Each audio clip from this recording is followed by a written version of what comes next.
April 1945.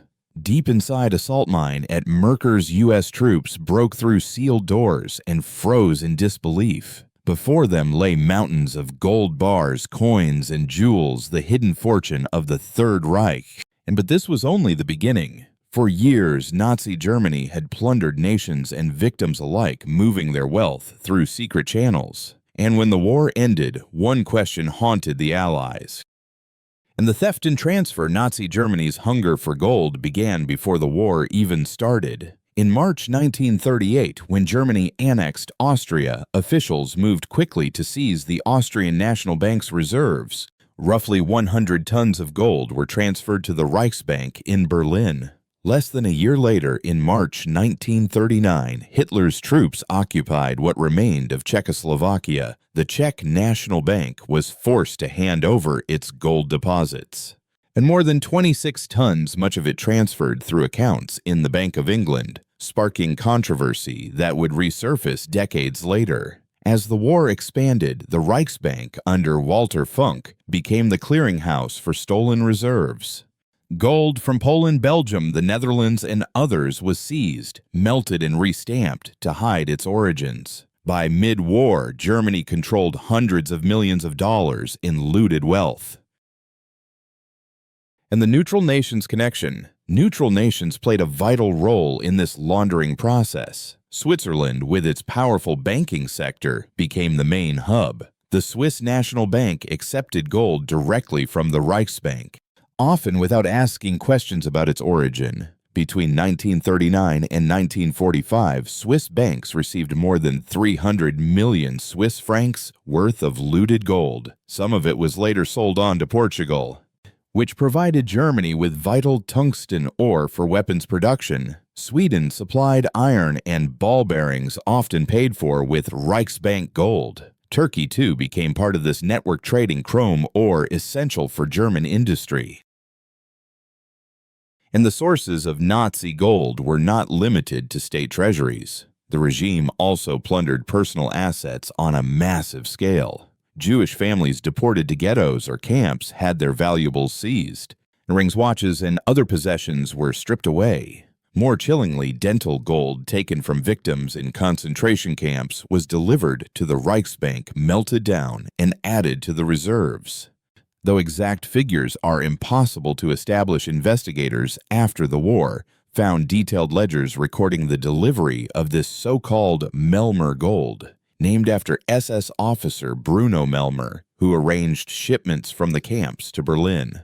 And in 1943, as defeat loomed, Berlin pushed more gold to neutral states. Allied protests did little. The trade continued. In Portugal, German gold transactions reached such a scale that by 1904, the Allies launched an economic blockade to limit them. Historians still debate whether Switzerland and other neutral nations knowingly facilitated war crimes or simply prioritized financial neutrality. By the time Germany collapsed in 1945, much of the Reich's stolen gold had been scattered through vaults, mines, and banks across Europe. Some had been smuggled abroad, some hidden in mountains or lakes, and some buried deep in the earth. And yet billions remained unaccounted for. The stage was set for the Allies to uncover the treasure, and for the disputes that would follow. Allied discovery and seizure. As Nazi Germany collapsed in the spring of 1945, Allied forces swept across a devastated landscape. Amid the ruins, they discovered not only weapons and records, but also vast stashes of looted treasure. And the most famous find came on April 8, 1945, when soldiers of the U.S. Third Army, advancing into Thuringia, stumbled on the Merkers salt mine. Acting on tips from local civilians, they blasted open the sealed entrance.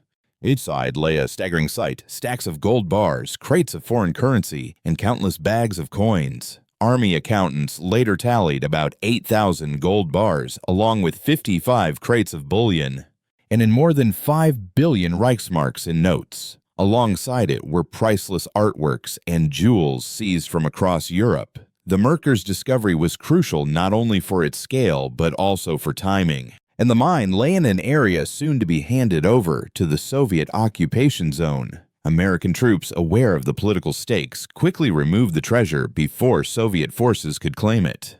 And the gold was shipped to the Reichsbank vaults in Frankfurt and later transferred under Allied supervision to secure locations. Photographs of Generals Dwight Eisenhower, Omar Bradley, and George Patton inspecting the hoard became iconic symbols of victory and accountability.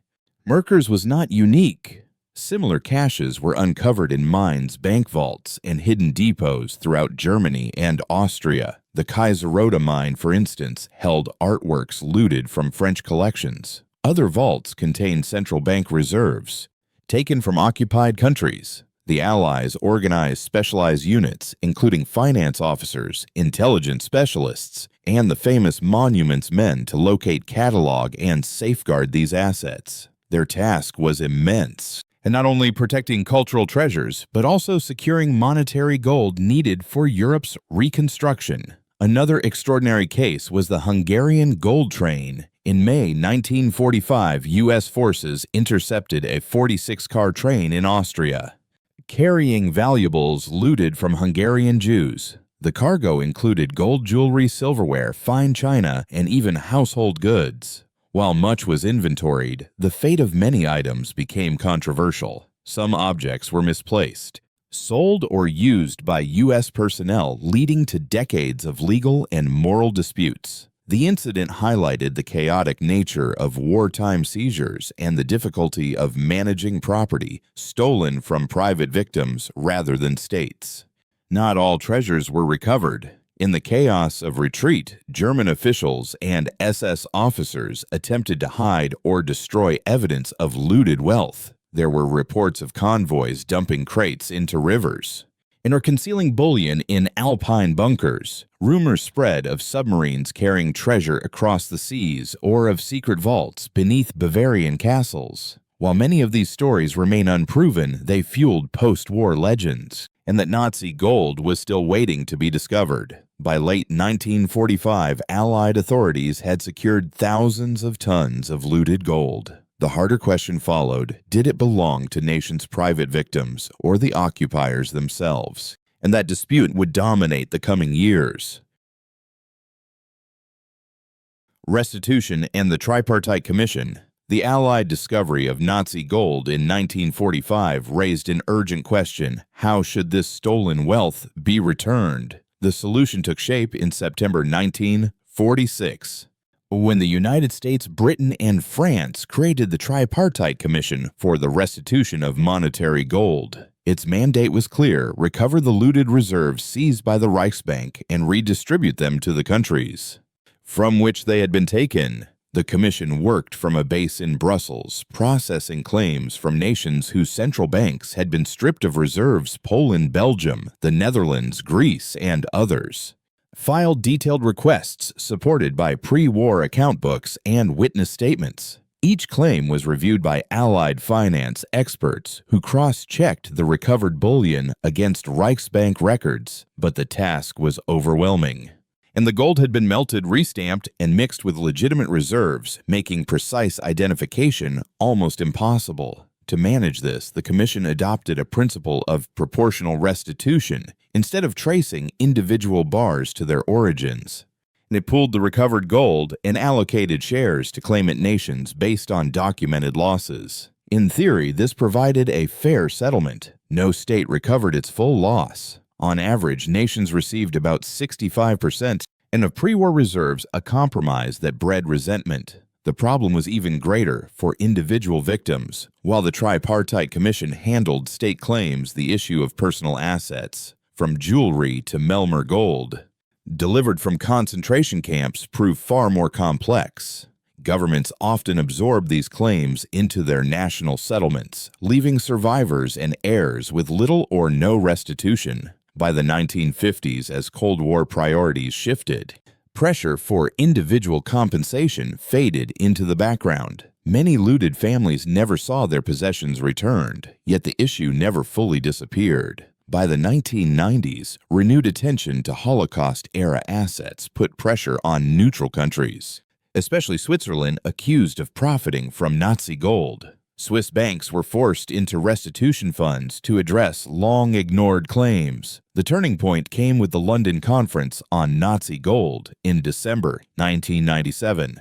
Attended by representatives from 41 nations, delegates pledged to use the remaining reserves held by the Tripartite Commission, about 5.5 metric tons, valued at under US $70 million, to support programs for Holocaust survivors and their families. The commission itself was formally dissolved on 9th of September 1998, more than half a century after its founding. By then, most state claims were settled, but questions of morality lingered. Survivors saw little record stayed shadowed by secrecy, and the meaning of justice remained contested. What began as a financial matter had become part of the broader reckoning with the legacy of the Third Reich.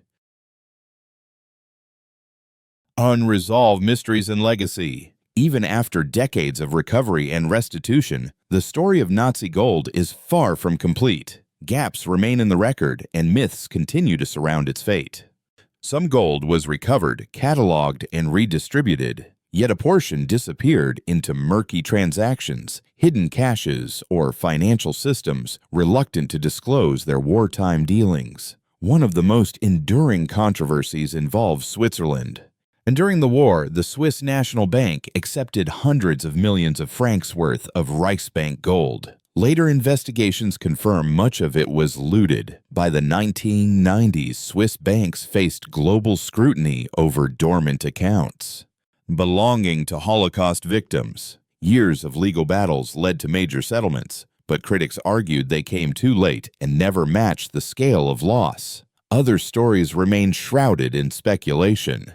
And one of the most famous is the so-called Nazi gold train of Wałbrzych, Poland. In 2015, treasure hunters claimed radar scans had revealed an armored train buried in a tunnel supposedly carrying gold and valuables. Evacuated from Breslau in 1945. Despite media frenzy, geological surveys later debunked the claim. Still, the episode showed how rumors of hidden Nazi treasure continue to capture public imagination. Similar legends persist about hoards sunk in alpine lakes such as Lake Toplitz in Austria, where divers have found counterfeit currency linked to Operation Bernhard, but no bullion. Historians still debate whether senior Nazi officials managed to smuggle significant amounts of gold out of Europe. Rumors suggest caches hidden in South America or transferred through sympathetic regimes, but documentation is scarce. What is certain is that the chaos of 1945 allowed opportunities for disappearance. Convoys destroyed shipments, concealed or corrupt officials diverting assets. The unresolved legacy is not only about lost treasure, but also about justice. Many Holocaust survivors and their descendants never received compensation for property stolen from them. Gold recovered through the Tripartite Commission was mainly allocated to states, not individuals. Only in the late 20th century did governments and banks begin to address this gap through symbolic funds and public acknowledgments. For many, those gestures felt inadequate compared to the scale of theft. At the same time, Nazi gold has become a symbol far beyond its material value. It represents the plunder of nations, and the suffering of millions, and the lingering difficulty of restitution. Each discovery, whether a confirmed hoard or a debunked legend, reopens questions of accountability. The fascination with hidden treasure reflects a deeper truth. And the scars of the war are not easily closed, and gold remains a powerful reminder of both greed and justice. By the late 20th century, most known Nazi gold had been returned or redistributed. Still missing gold, secret dealings, and unfulfilled restitution kept the story unfinished. That's the story of Nazi gold. But the mystery doesn't end here. Watch what happened to Hitler's money after WW2 and find out how his personal fortune disappeared.